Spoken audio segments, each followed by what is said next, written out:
বাংলা সাহিত্য চর্চা কেন্দ্রের আজকের আলোচ্য বিষয় রবীন্দ্রনাথ ঠাকুরের অচলায়তন নাটক। এই নাটকের কিছু প্রাসঙ্গিক তথ্য উপস্থাপন করা হলো। নাটকটি গ্রন্থাকারে প্রকাশের পূর্বে প্রবাসী পত্রিকায় আশ্বিন 1318 সংখ্যায় বের হয়। অচলায়তন নাটকের পরিবর্ধিত রূপ হল গুরু নাটক।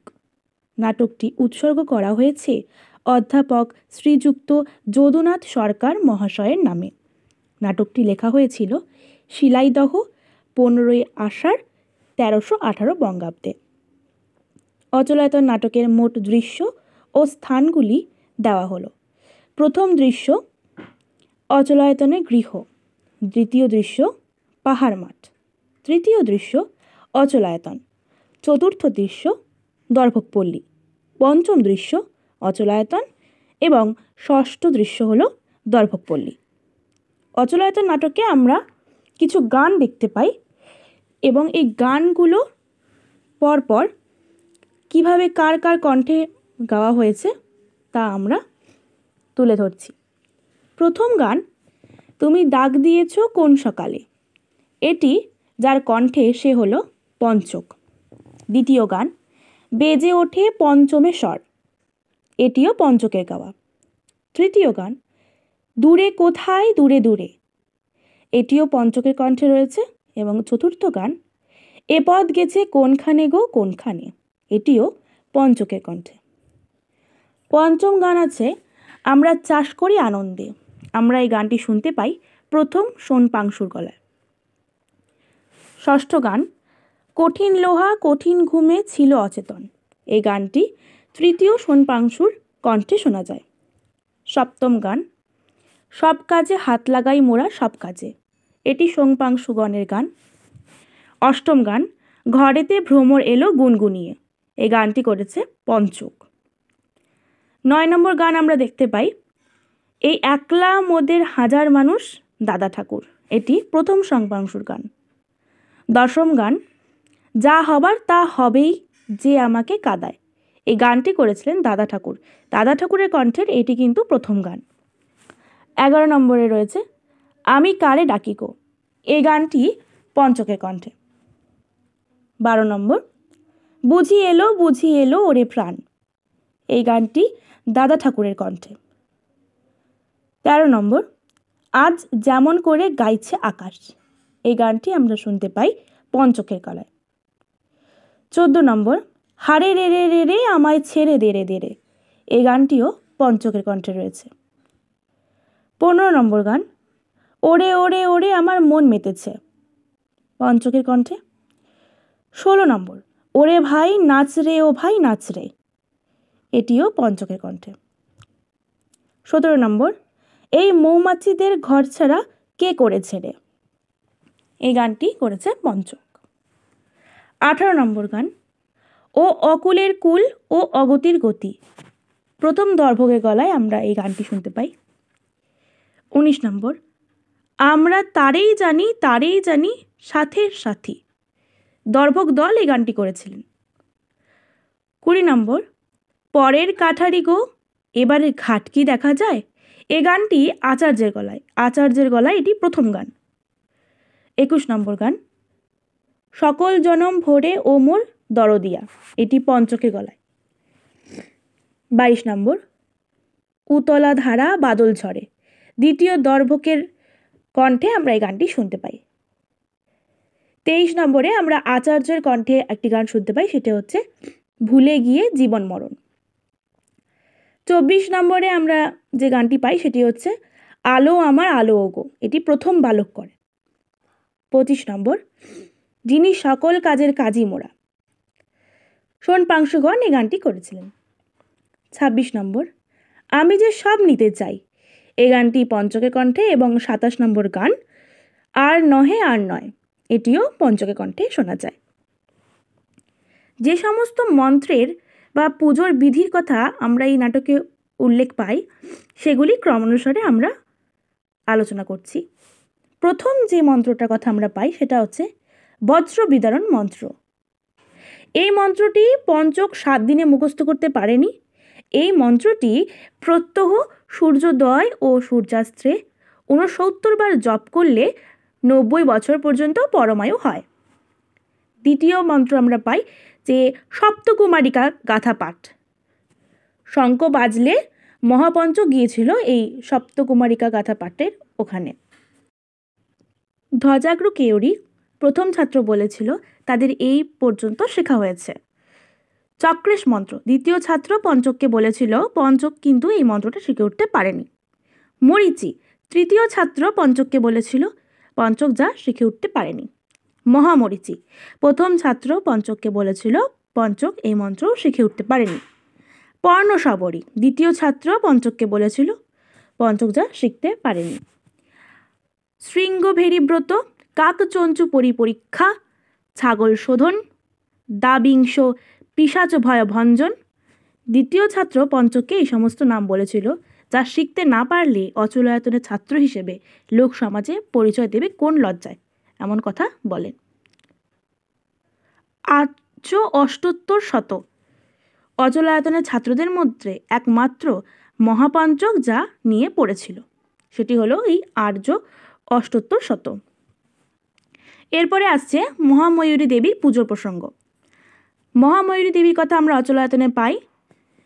শনিবারে যদি পড়েছিল এই পুজো, কাঁসার থালায় ইঁদুরের গর্তের মাটি রেখে তার ওপর 5টা শেয়াল কাটার পাতা আর 3টে মাসকালাই সাজিয়ে পঞ্চক 18 বার ফু দিয়েছে। 3 দিনের দিন যে সাপটা কামড়ানোর কথা ছিল সে আজও পঞ্চককে খুঁজে বের করতে পারেনি। এরপরে অচলায়তনে পাই আমরা একজটা দেবীর কথা, যিনি থাকেন অচলায়তনের উত্তর দিকে। উত্তর দিকের জানালা খুলেছিল সুভদ্র, একবার দেখে বন্ধ করে দিয়েছিল। এর ফলে মাতৃহত্যা পাপ হয়েছে বলে জানিয়েছিল মহাপঞ্চক। সুভদ্র দেখেছে সেখানে পাহাড় গরু চড়ছে। সুভদ্র যদি কোনোই ঠিকিয়ে থাকে তাহলে সেদিকে যতগুলো যজ্ঞের পাত্র আছে সেগুলো ফেলে দিয়ে 7 মাসের বাছুরকে দিয়ে জানালা না চাটাতে পারলে শোধন করা যাবে না বলে মনে করেছেন উপাধ্যায়। উপাধ্যায়ের এই কথাটা ভুল বলে মনে হয় পঞ্চকের, কারণ ক্রিয়া সংগ্রহে আছে ভূমিকুষ্মাণ্ডের বোটা দিয়ে। উপাধ্যায় পঞ্চককে জানায় সে কুলদত্তের ক্রিয়া সংগ্রহের 18 অধ্যায় খুলে দেখেছে কিনা। উপাধ্যায়ের মতে পঞ্চক যদি কুলদত্তকে না মানে তবে ভরদ্বাজ প্রয়োগ প্রগ্রবকে মানতে হবে। উপাধ্যায় সুভদ্রকে জিজ্ঞেস করেছে সে চতুষ্কোণ না গোলাকার আগ কেটেছে। আসলে এখানে একজোড়া দেবীর যে উত্তর দিকের জানালা খোলা সেই প্রসঙ্গে উপাধ্যায়ের সঙ্গে পঞ্চকের যে কথোপকথন সেই সমস্ত বিষয়গুলিকে আমরা তুলে ধরার চেষ্টা করেছি।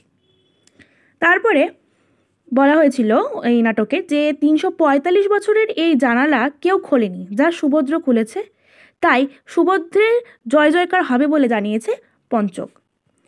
উত্তরের জানালা খোলায় 2 চক্ষু পাথর হয়ে গেল না কেন, এই কথাটা কিন্তু ভাবছিল কে? উপাধ্যায়। ভগবান জলনানন্তকৃত আধিকর্মিক বর্ষায়নে লিখেছে 6 মাস মহাতামস সাধন করতে হবে। মহাতামস ব্রত যে সাধন করার কথা বলা হয়েছে এটা কিন্তু বলেছিলেন মহাপঞ্চক। মহাতামস হলো আলোকের এক রশ্মিমাত্রও সে দেখতে পাবে না, কারণ আলোকের দ্বারা যে অপরাধ অন্ধকারের দ্বারাই তার স্থালন। উপাধ্যায় সুভদ্রকে হিঙ্গু মর্দন কুণ্ডে স্নান করতে চেয়েছিলেন। নাটকে রয়েছে অষ্টাঙ্গ শুদ্ধি উপবাসের কথা। 3য় রাত্রে বালক কুশলশীল জল জল করে পিপাসায় প্রাণত্যাগ করেছিল, সেই প্রসঙ্গে এই উপবাসের কথা এসেছে। বজ্রসূতি ব্রত অচলায়তনে 77 বার পূর্ণ হয়েছে। পূর্ব ফাল্গুনী নক্ষত্রের কথা রয়েছে, অর্থাৎ কাকিনী সরোবরের নৈঋত কোণে ধোড়াসাপের খোলস খুঁজতে হবে। সেই খোল কালো রঙের ঘোড়ার লেজের 7 গাছি চুল দিয়ে বেঁধে ধোয়া করতে হবে। পিতৃপুরুষেরা সেই ধোয়া ঘ্রাণ করতে আসবে। প্রথম বালকের মতে তাতে ভয়ানক পুণ্য হবে। কেউরি মন্ত্র শোন পাংশুরা জানে কি না পঞ্চক জিজ্ঞেস করেছিল। মহাশীতবতী শোন পাংশুরা জানে কি না পঞ্চক জিজ্ঞেস করেছিল এই মন্ত্রটার কথারও। উষীয় বিজয়। সোনপাংশুরা জানে কিনা পঞ্চক জিজ্ঞেস করেছিল। কোন কোন মন্ত্রের জন্য কি কি হয়? অমিতায়ুর ধারিণী, এই মন্ত্রে কি হয়? মৃত্যু ভয়ের জন্য। মহা সাহস্র প্রমোদিনী, শত্রু ভয়ের জন্য।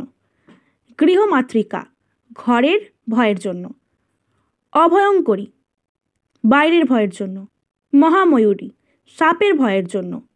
বজ্রগান্ধারী, বজ্র ভয়ের জন্য। চন্দ্রভট্টারিকা, ভূতের ভয়ের জন্য। হরাহর হৃদয়া, চোরের ভয়ের জন্য। দীপকেতন পুজো, দীপকেতন পুজো কি? ডুমুরতলা থেকে মাটি এনে সেইটে পঞ্চগব্য দিয়ে মেখে বিরোচন মন্ত্র পড়তে হবে, যার ফলে প্রেতলোকে পিতামহদের ঘর তৈরি হয়ে যায়।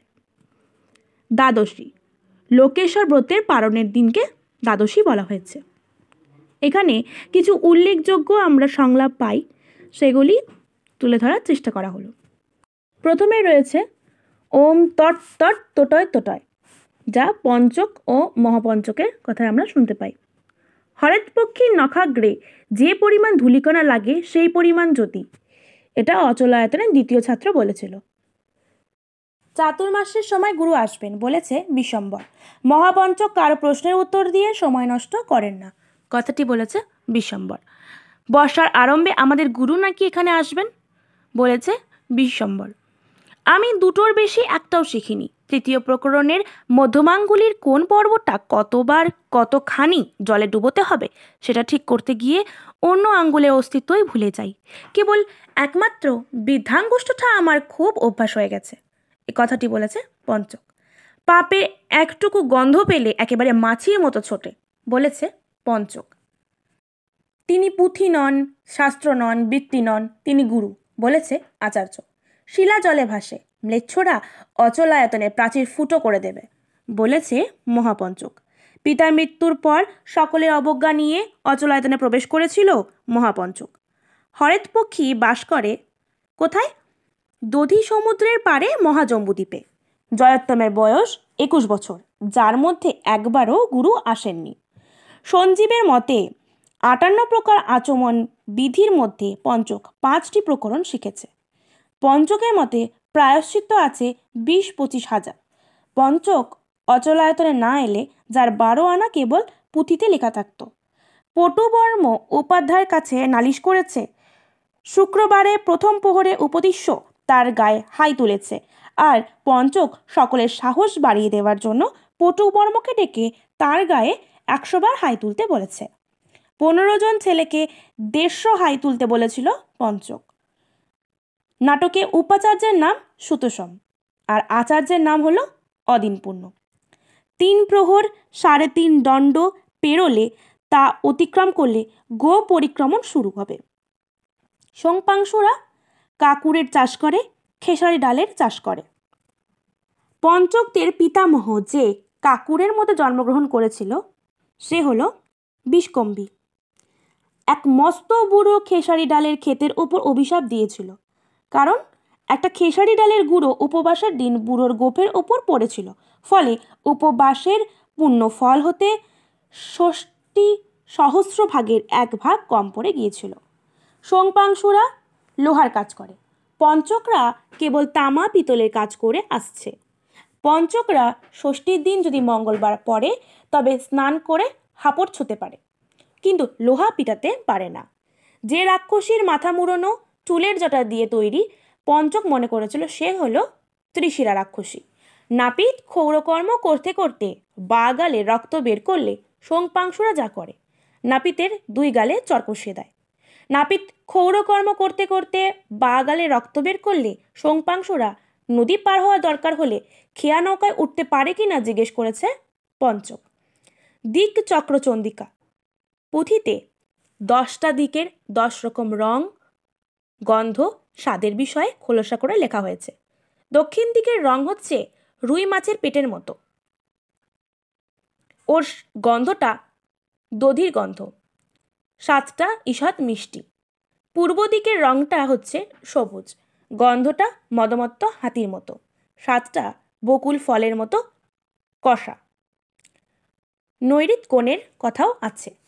তৃতীয় শোংপাংশু নদীর ধারে দেখা পেয়েছিল গন্ডারের পায়ের চিহ্ন। চণ্ডক নামে এক শোংপাংশু স্থবিরক হয়ে ওঠার জন্য এক পোড়ো মন্দির তপস্যা করেছিল। তাকে মেরে দিয়েছিল স্থবিরপত্তনের রাজা মন্থরগুপ্ত। আগে ওদের দেশের প্রাচীর 35 হাত উঁচু ছিল, এখন 80 হাত উঁচু করার জন্য লোক লাগিয়েছে তারা। ওরা 10 জন শোংপাংশুকে ধরে নিয়ে গেছে কাল ঝণ্ডী দেবীর কাছে বলি দেওয়ার জন্য। দ্বিতীয় দর্ভক যে নদী থেকে জল আনতে চেয়েছিল তা হলো পাটলা।